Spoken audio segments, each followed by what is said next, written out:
Hey, it's James Lynch doing a quick reaction video to the news that Brenden Allen is going to be fighting Edmen Shahbazyan in the main event of UFC Vegas 118 on June 6th. This according to the best newsbreaker in the game, Marcel, Marcel Dorff. You can check him out on Twitter at BigMarcel24. What are we doing? Again, another fight that just like I scratch my head at and go, what was the point of that? Brenden Allen, let's go back a little bit. Brenden Allen steps up on short notice when Anthony Hernandez is injured to fight Reiner de Ritter. He goes in as an underdog. He gets a huge win. He made Reiner de Ritter unable to continue. That's a polite way I can put it. In that fight at UFC Vancouver back in October. After that, they don't book him right away. Like today is March 19th. Brenden Allen still doesn't have a fight. We're still waiting around to see what's going on there. So he wins that fight. There's, the momentum's all gone from that win. And now he's fighting Edmen Shahbazyan, who's not even ranked. Like Brendan's win over de Ritter should have put him kind of where he was before the Hernandez fight, right? Like he had a couple good wins. His only losses are to Imavov and Hernandez as of late. The rest of them are wins. And now he's fighting a guy who, in my opinion, was struggling to keep a roster spot in the UFC here. He is on a 3-fight win streak, but I mean, we're, not that far removed from him getting choked up by Gerald Meerschaert, who interestingly enough is a training partner of Brenden Allen, back in 2024. I don't get the matchmaking here. The only thing I can think of is that they really struggled to get any of the ranked middleweights in there to fight. But like, I could think of a couple better fights in this weight class that make way more sense than this. We're going down at middleweight right now. The obvious fight was DDP. I don't know what happened there. Is he injured? We heard some rumblings that like apparently Usman was offered DDP. I mean, how could the UFC screw this up in terms of like if DDP's healthy and they didn't make this fight with Brenden Allen, that's again a missed opportunity by the UFC because they don't like each other. They trained a little bit together. There's a long-standing beef between DDP and Brenden Allen that has gone on for a couple of years. That was the obvious fight. But let's pretend for argument's sake that he wasn't ready to go and or they have different plans for him. Let's just talk about that. But yeah, DDP and Allen was the obvious fight to make. Imavov's not booked. I kind of have a feeling.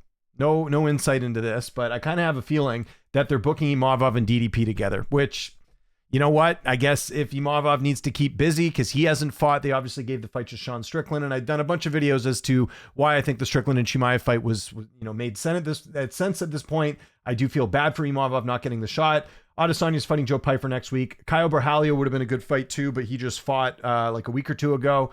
He already fought Anthony Hernandez. He already fought Reiner de Ritter. Whitaker's moving up to 205. How about Jared Cannonier? What's he up to? He's still on the roster as far as I know. He has not fought Brenden Allen before. Why is that fight not an option? Maybe he's injured. But again, let's keep going down the list here. Roman Dolidze. I don't believe Brenden Allen's fought Roman Dolidze. He has not. Dolidze is fighting someone else. Who's he fighting? I should remember this. He's fighting this weekend, right? He's fighting. Okay, so Dolidze's out because he's fighting this weekend against Chris Leroy Duncan. Did a preview show on Monday, but sometimes even I forget who's fighting too. Gregory Rodriguez. What's he up to? That's, again, a fight that Brenden Allen has not fought yet. He doesn't have a fight booked. That could have been an option. And I'm pretty sure he is healthy. Paulo Costa is he should be out of the rankings since he's fighting Azamat Murzakanov at 205. Joe Pyfer's fighting Adesanya. And then you've got Bruno Ferreira, I'm not sure if he's booked. But my whole thing is, why are they going outside the rankings? Like, unless all these things that I just mentioned here, like all these guys are injured and there's not, he's fighting Ikram. Like, I don't understand.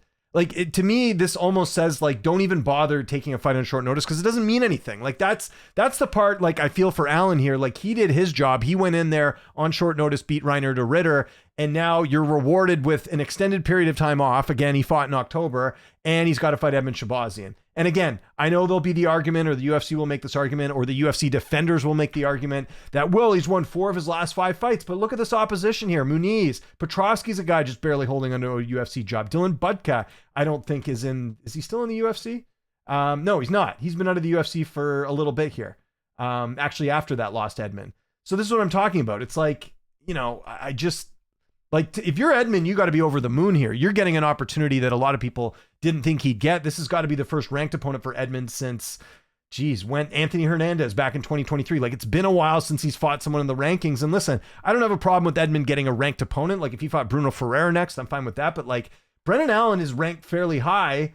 And it just, again, like, I don't think this was an issue of no options. I just think that, maybe they're going like I'm honestly dumbfounded as to why they made this fight. Like, it's just like I really feel for Brenden Allen here, because I feel like, yeah, he had that tough loss against Anthony Hernandez last year, but he's still up there as far as contenders in that weight class. And to me, he's fighting Edmen where he really has nothing to gain here. Like, he beats Edmen Shahbazyan. Let's say he goes out there and beats him and submits him or whatever. Is that really going to help things out? So this, you know what this reminds me a little bit about? The Abus Magomedov and Sean Strickland fight a couple years back, remember? And everyone's like, well, Abus is a future champion. And we all saw that that really wasn't the case in that fight. I think Brenden Allen's going to dominate this fight. I don't see a big path to victory here for Edmen. Edmen has, does have knockout power. He can knock guys out. Saw that against Budka. We saw that against Muniz. Allen's pretty tough for the most part. He has lost via TKO, but you have to go all the way back to the, in 2021, the last time he was finished in a fight. Even Imavov couldn't finish him. Yeah, this is not good. This is not good. The fact that they're putting this fight together. And I did look at Shahbazyan's age here, and I do see that he's still only 28, which is crazy. Like, he's been in the UFC for a while. Since he was really young, but yeah, I'm sure if you're Shahbazyan, you're over the moon, because again, a win over Brenden Allen is going to look really good in the division. But for Allen, this does absolutely nothing for him other than keep him active. I just think, I don't know what's going on with the matchmakers right now, but this is not just get rid of this entire thing. This is a farce right here. I mean, there's no logic whatsoever if we're even going to look at wins and losses here, or quality wins, I should say, because I just don't think the quality of win streak that Edmen Shahbazyan's had warrants a fight with Brenden Allen. So yeah, I don't get this. Now, the fight itself, is it going to be good? Yes, it'll be. Actually, I'm not even going to say that it's not going to be a good fight, because I think Brenden Allen's going to go out there and dominate this fight. Maybe Edmen turns back the clock in this one, but I don't know. I don't know if he does that there. If I'm setting the betting odds right now, I'm doing Brenden Allen. I'm having Brenden Allen about a -500 favorite. He might be less, because people will say Edmen's got a puncher's chance here, but this is a mismatch. And there's been far too many of these this year with the matchmaking, where the UFC is going for entertainment or the Paramount era style fights, and we're getting mismatches. And this is a mismatch. It is at this stage in their careers. Brenden Allen is a much better fighter than Edmen Shahbazyan. And yes, anything can happen in a fight. Not saying Edmen can't win this, but this is not. There's just no reason to look at records and wins and losses if we're just going to do fights like this. This is right up there with, Diego Lopez getting his rematch with Volkanovski. This is right up there with, when you had other contenders. This is right up there with, like I said, Abus and Strickland.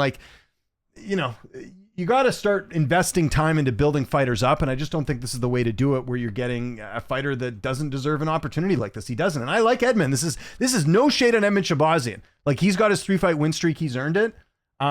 Interestingly enough, both of these fighters have the same manager. Wonder if that played a role in this. I don't know. Maybe it's easier, because we do see this with certain management groups. The UFC does pair guys from the same management group together to be like, hey, we just need a fight to put together, and they needed a main event. Brenden Allen is main event worthy. He deserves it, right? No questions there. But where is Jared Cannonier? Where is, I don't get why they're so adamant on doing fights like this that just, and again, I'm not the only one. Go read the replies on this. People are feeling the same way. What? Absolutely clueless and dreadful matchmaking. I'm so confused. Guess this means they're doing DDP versus Kyle versus Fluffy. Yeah, so I think, it could be either DDP versus, I think it's DDP Imavov, because they've both been out for a while. I could see that fight getting made, because they're right near the top. DDP's a former champion. I think that's the way they're going. And then you do Fluffy, I guess, against Jared Cannonier if we're going by process of elimination. But that really sucks for Brenden Allen. So yeah, that's kind of the point of this video, is wanting to tell you guys about this fight. And I just I feel bad for Brenden Allen. You deserve, Brenden, if you're watching this, you deserve better than Edmen Shahbazyan. And no shade on Edmen, but Edmen is not earned the right to fight you at this point. And this is really disappointing from the UFC. And again, they do too many events. If they did less events, they'd have more to pull from, I think. If you don't have Adesanya and Pyfer fighting, maybe you split that up and give Pyfer to Shahbazyan, and you give Allen to Izzy or something. You know what I mean? That makes more sense. I mean, I'm looking forward to the fight next week with Pyfer and Adesanya. I think it's going to be great, but you got to think ahead, and this just is a result of them not thinking ahead, in my opinion. So yeah, not good on the UFC with the matchmaking here. So let me know your thoughts in the comments. Do you agree with me that Brenden Allen's going to be a big favorite in this fight? What do you think? Follow me on Twitter, TikTok, Instagram, @Lynch on Sports. My name is James Lynch. Thanks so much for watching, and I'll see you next time.